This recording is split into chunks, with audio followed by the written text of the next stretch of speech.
자, 우리나라 둘러싼 치열한 외교 상황을 명쾌하게 정리하고 분석하는 시간이죠. 외교 전쟁. 외교부 전략기획관 지내셨습니다. 가톨릭대 국제학부 마상현 교수.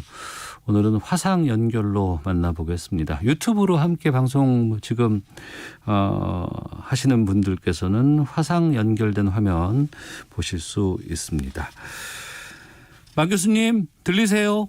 네, 잘 들립니다. 안녕하십니까? 예, 거기가 자택이신가요? 아니면은 교수 네, 학교 연구실입니다. 아, 연구실이군요. 네네. 잘 들립니다. 전화보다도 더 선명하게 잘 들리고 있네요. 다행입니다. 예, 제 목소리도 잘 들리시죠? 네, 잘 들립니다. 예. 아무래도 지금 코로나 상황이 심각해서 한번 화상도 한번 연결해 보는 좀 이런 것 해보려고 했고요. 먼저 지난번에 좀 말씀해 주셨던 그 스티븐 비건 미 국무부 장관 방한 일정 마치고 미국 돌아갔습니다. 그 방한 일정은 어떻게 보셨는지요? 네, 비건 부장관이 12월 8일에서 11일까지 방한 일정을 했고요. 그리고 예. 12일에 오산 공군기지를 통해서 이제 전용기 편으로 귀국을 했다고 나옵니다.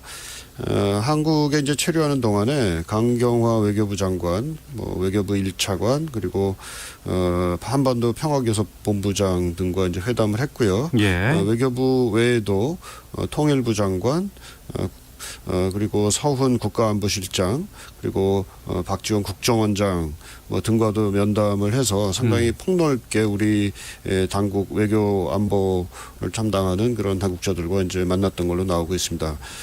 그리고 12월 10일 목요일입니다. 목요일에는 아산정책연구원이라고 이제 민간 띵크탱크인데요. 거기서 이제 공개 강연을 가졌습니다. 강연을 통해서 이제 그동안 자기가 2년 반 가량 그 대북 협상을 하면서 겪었던 소회 그리고 한미 동맹의 앞으로의 전망이라든지 중요성 이런 것 등등에 대해서 이제 얘기를 하는 시간을 가졌습니다. 네. 상당히 많은 인사들을 만났고 많은 일정을 소화해냈는데 그런 것으로 좀 보면서 이번 방안의 그 목적은 뭐라고 판단하면 될 수 있을까요? 네, 지난 시간에 말씀을 드렸는데요. 아마 첫 번째 목적은 미국이 지금 행정부 교체기에 있는데 이러한 그 전환기적인 상황에도 불구하고 한미 동맹이 굳건하다라는 것을 보여주고 또 다른 한편에서는 북한에 대해서 한반도에서의 상황을 잘 관리해야 된다 하는 그리고 그러할 의지가 있다라는 것을 이제 표명하는 것이 일단 첫 번째 중요한 목표였다고 보고요. 예. 또 하나는 아무래도 이제 비건 부장관이 그동안 그 대북 협상 그리고 대북 외교를 굉장히 중점적인 자신의 임무로 삼아서 쭉 일을 해 왔지 않습니까? 네. 그와 관련된 메시지를 발신하는 게 굉장히 중요했다고 봅니다. 외교가 굉장히 중요하다. 특히 한반도의 평화를 만들어 가는 데 있어서 가장 중요한 수단은 역시 외교다. 어떻게 보면 유일한 그 수단이 외교다라는 그런 메시지를 던졌고요. 네. 또 그 싱가포르 합의가 이루어졌었지 않습니까? 이러한 그 류의 그 대담한 접근이 또 필요하다라는 점도 강조를 했고요. 그리고 북한에 대해서도 앞으로 그 대북 협상을 하는 데 있어서 대미 협상이겠죠. 북한 입장에서는 너무 장애물만 찾으려고 그러지 말고 적극적으로 회담에 임해라 하는 점들을 이제 촉구하고 그런 메시지를 보냈습니다. 네. 공식적인 업무를 수행하는 과정에서 하지 못하는 말들이 이제 좀 장시간 할 수 있는 편하게 말할 수 있는 강연 현장에서 종종 나오질 않습니까? 이번에 그 아산정책연구원에서 비건 부장관 강연을 했었는데 이 자리에서 싱가포르 정상 합의의 잠재력이 여전히 살아있다 이렇게 얘기를 했다고요? 예, 그 싱가포르 합의가 이제 트럼프 행정부가 대북 정책을 펴면서 어떻게 보면 가장 그 가시적으로 거둔 성과가 되겠습니다. 네. 또 이 성과라는 것이 아직도 유효하다라는 것을 보여주고 이것을 기반으로 해서 앞으로 대북 외교 그리고 협상을 이어가야 된다라는 점을 이제 굉장히 강조를 했습니다. 물론 그 싱가포르 합의 이후에 네. 그 합의된 원칙 한 4가지 원칙이 있었습니다만 이 원칙에 근거해서 어떻게 이행을 해 나갈 것이냐 하는 이행 방안을 도출하는 데에는 좀 성과가 별로 없었죠. 네. 그렇지만 그 싱가포르 정상회담에서 도출된 그 합의는 굉장히 중요한 원칙으로서 앞으로 대북 협상의 근거가 되어야 된다라는 점을 이제 강조를 했습니다. 네. 그 하노이 회담 결렬된 이후로 북한 실무진의 협상 권한이 없었다는 점을 꼽았다고 하는데 이게 무슨 뜻이에요? 네, 이제 싱가포르 회담 이후에요.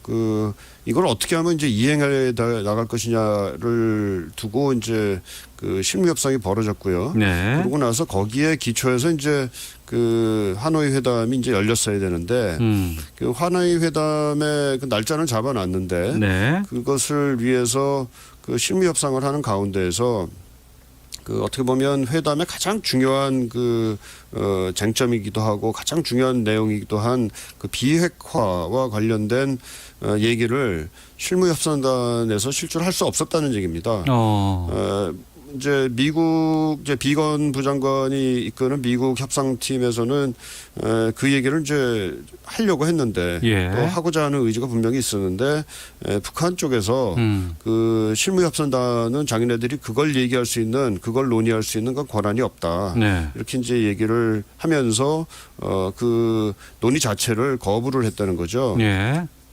그러다 보니까 실제로 이제 2019년 2월에 그 하노이 회담을 하게 되는 장소에는 그 미국의 트럼프 대통령이나 또 북한의 김정은 위원장이나 실무진에서 어느 정도 얘기가 정리된 것을 기반으로 해서 얘기를 한 것이 아니고 네. 어떻게 보면 정상급에서 처음으로 비핵화 그리고 북한에 대한 경제 제재를 완화하는 문제에 대해서 처음으로 얘기를 시작을 하게 된 셈이 됐다는 겁니다. 네. 그러다 보니까 이제 거기서 얘기가 잘 됐으면 모르겠는데 그 준비가 충분치 않은 상태에서 정상 대화가 이루어지다 보니까 얘기가 충분히 되지 못했고 결국은 회담이 결렬이 되는 그런 어떻게 보면 좀 좋지 않은 결과를 맞이했던 것을 이제 얘기를 한 겁니다. 네. 근데 북한 정권의 특성상 협상 실무진이 전권 갖기가 상당히 쉽지 않을 것 같은데 또 바이든 정부가 이제 출범을 한다고 해도 지금 뭐 이란식 해법 뭐 이런 것들도 지금 거론되고는 있는데 이런 북한 정권의 특성들이 사라질 수는 없는 상황이거든요. 그때는 어떻게 될까요, 그러면? 그 비건 부장관이 그 점을 사실 꼭 집어서 얘기를 한 이유가 예. 거기에 있다고 봅니다. 다시 말해서 그 다음에 바이든 행정부가 이제 북한과 다시 이제 협상을 하게 되는 그런 자리가 만들어지게 된다면 네. 북한도 그 실무 협상을 충분히 할 수 있도록 그런 실무 협상단에게 권한을 줘야 된다. 네. 하는 얘기를 하고 싶었던 거라고 봅니다.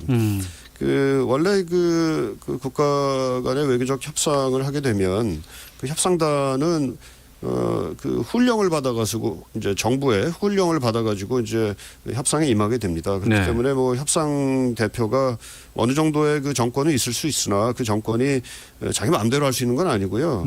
본부의 그 지침을 받아서 그 한도 내에서의 이제 정권을 행사하는 거다 이렇게 볼 수가 있을 것 같거든요. 네. 근데 이번에 지난번 북한과 미국 간의 그 실무 협상에서는 그런 정권 자체가 그런 협상 권한 자체가 그 북한 그 대표단에 주어지지 않았던 것이 이제 문제였던 거고요. 그러니까 어느 정도는 그런 권한이 북한 대표단에게도 주어질 수 있도록 하게끔 미국 대표단도 노력을 해야 된다. 네. 라는 점을 이제 비건 부장관이 어떻게 보면 강조해서 얘기한 것이다. 이렇게 해설을 드릴 수가 있겠습니다. 네. 비건 부장관이 또 이런 말을 했네요. 유감스럽게도 북한은 무수한 기회를 잡는 대신에 협상 장애물을 찾는 일에 몰두했고 그 지난 2년을 낭비했다. 이렇게 말을 했다고 하는데 북한은 그동안 대북 적대시 정책 철회해야 북미 간의 협상 재개할 수 있다 이런 입장을 고수해 왔거든요. 좀 거기에 대한 지적이 아닌가 싶기도 합니다만. 굉장히 좌절감을 많이 느꼈던 것 같습니다. 예. 물론 이제 하노이 회담이 결렬됐던 것도 이제 문제였는데 그 뒤로도 보게 되면 미국 측에서는 북한에 대해서 대화를 하자라는 그런 제스처를 계속 취하고 있었고 예. 했는데 이제 북한 쪽에서는 대화 자체에 관심이 없다. 특히 미국이 북한에 대한 어떻게 보면 계산법 자체를 바꾸지 않는 한은 북한 입장에서는 대화에 임하지 않겠다라는 그런 자세를 이제 고수해오고 있었습니다. 예. 이제 그 가운데에서 이제 특별히 이제 거론을 하고 지적을 하는 것이 대북 적대시 정책이고요. 따라서 북한에 대한 안전 보장을 먼저 하지 않는다면 대화에 임하지 않겠다라는 이런 자세를 취해 왔었죠.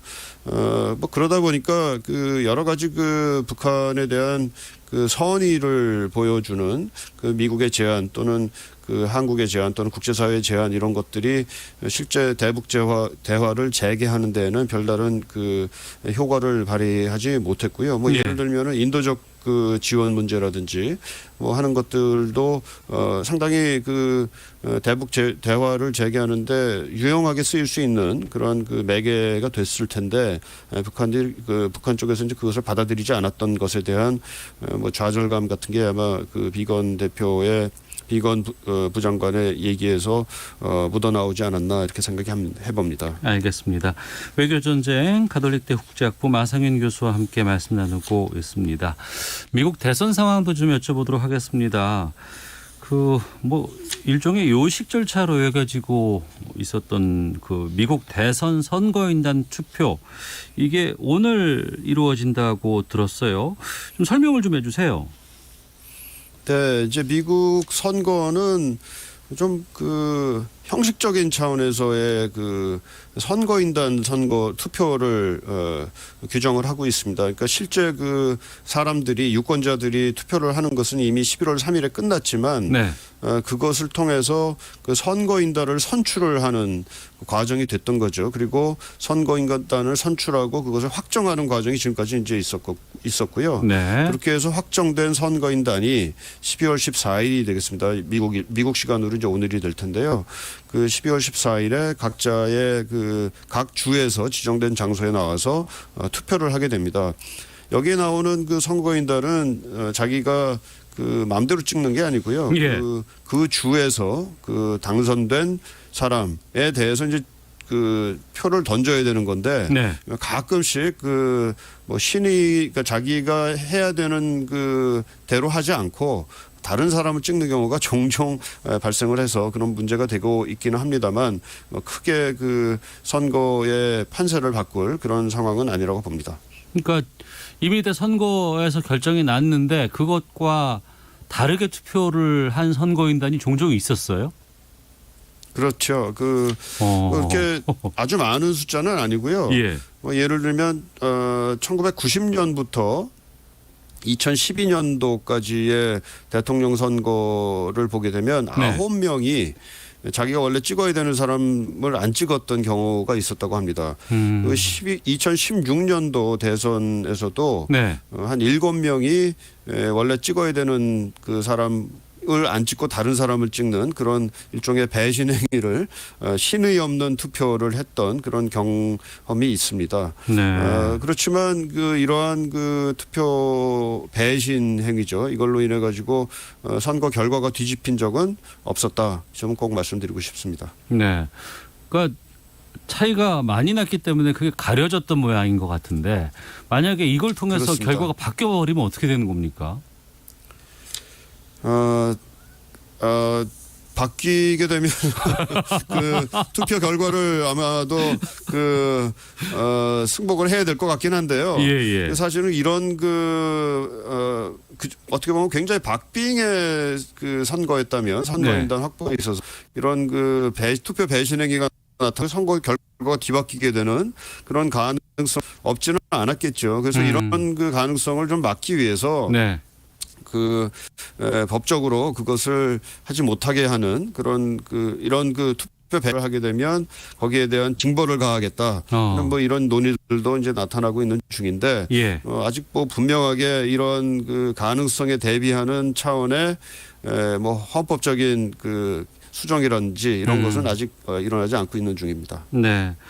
그러니까 뭐 일부 뭐 배신 투표자라는 용어가 있었습니다만 나오더라도 지금 뭐 결과가 뒤집히는 상황은 아닐 것 같기도 하고 그러면 그렇습니다. 여기서 선거인단 선거에 가서 확정이 되면은 트럼프 대통령은 이제 패배 인정하게 되는 거죠?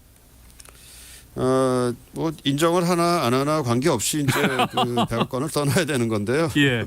본인이 자신의 입으로 인정을 할지 안 할지는 잘 모르겠습니다. 그러나 지금까지의 트럼프 대통령의 뭐 언행을 보게 되면 네.